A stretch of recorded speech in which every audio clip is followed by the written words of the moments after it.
the rain wash in. I feel the pull of the machine. Alors ce premier confinement, de ce que j'en ai su, puisque j'ai été moi-même confiné, évidemment l'activité était fortement réduite, avec beaucoup moins d'enfants accueillis, mais quand même une permanence bien sûr de soins.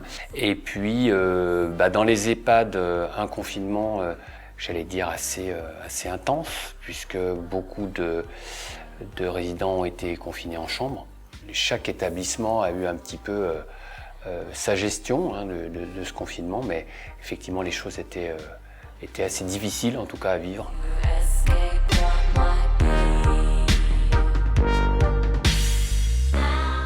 Premier jour du confinement, on s'est posé la question comment est-ce qu'on pouvait maintenir l'activité.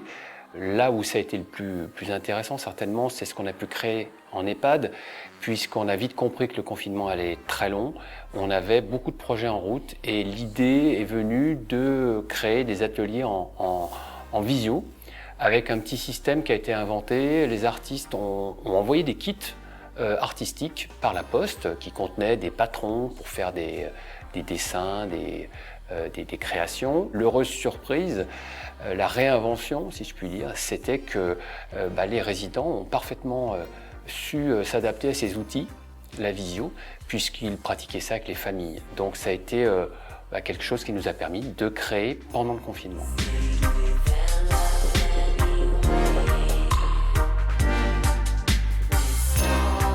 C'est très différent ce deuxième confinement parce que rien ne s'est arrêté pratiquement pour nous, puisque les EHPAD ont continué à nous faire confiance en s'apercevant que finalement accueillir un artiste ou deux artistes masqués avec les gestes barrières ne posait pas plus de difficultés que d'accueillir des familles par exemple. Au sein de Roman Ferrari, alors depuis le déconfinement, les ateliers ont tous eu lieu pleinement pendant l'été et ne se sont pas arrêtés pendant ce deuxième confinement.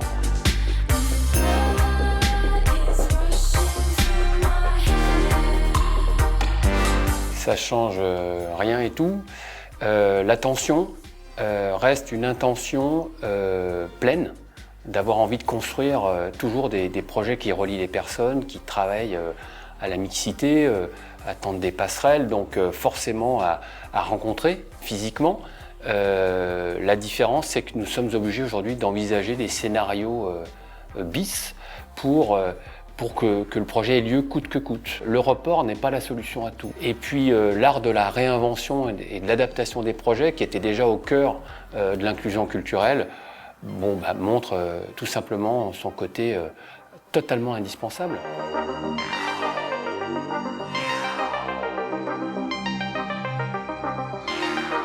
Il y a 15 jours, quand j'ai appris que l'EHPAD de la Montagne était à son tour touché par le Covid, alors que toute l'année, tout le monde s'est bagarré, il n'y a pas eu de cas, que ce sont des professionnels qui font un travail incroyable.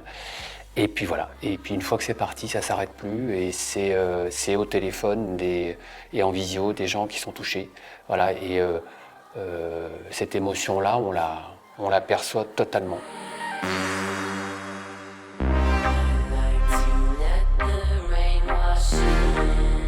Alors, le moment le plus fort, on est ici au centre Roman Ferrari, évidemment, c'est chaque regard d'enfant. Depuis que j'ai pu revenir en physique, assister à des ateliers, mais pas que. Il y a eu cet été une drôle d'aventure dans la construction de plages utopiques à l'EHPAD de Villars-les-Dombes.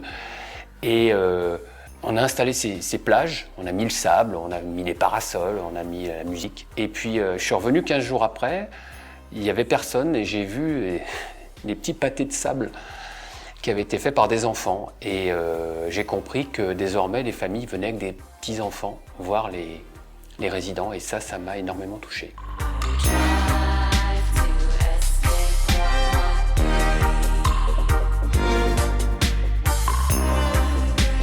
Je crois que c'est tout simplement au moment où on risque de perdre une chose qu'on se rend compte de son importance. Et c'est quand on ne peut plus avoir une activité artistique qu'on se rend compte de son besoin irrépressible d'expression, de transmission d'émotions. Et puis l'enjeu culturel, il est aussi dans cette espèce de fil d'Ariane qui tient aussi le projet d'établissement, parce que le projet artistique, il est au cœur du projet d'établissement. Il n'y a pas que le soin, on n'est pas là que pour soigner, on est là aussi pour vivre ensemble.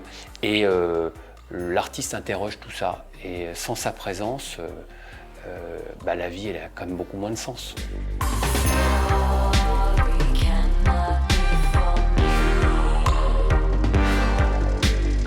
Je suis Philippe Constant, directeur de l'Académie de Cuivre-en-Dombes. Je participe au développement de saisons d'inclusion culturelle en lien avec des établissements médico-sociaux et sanitaires.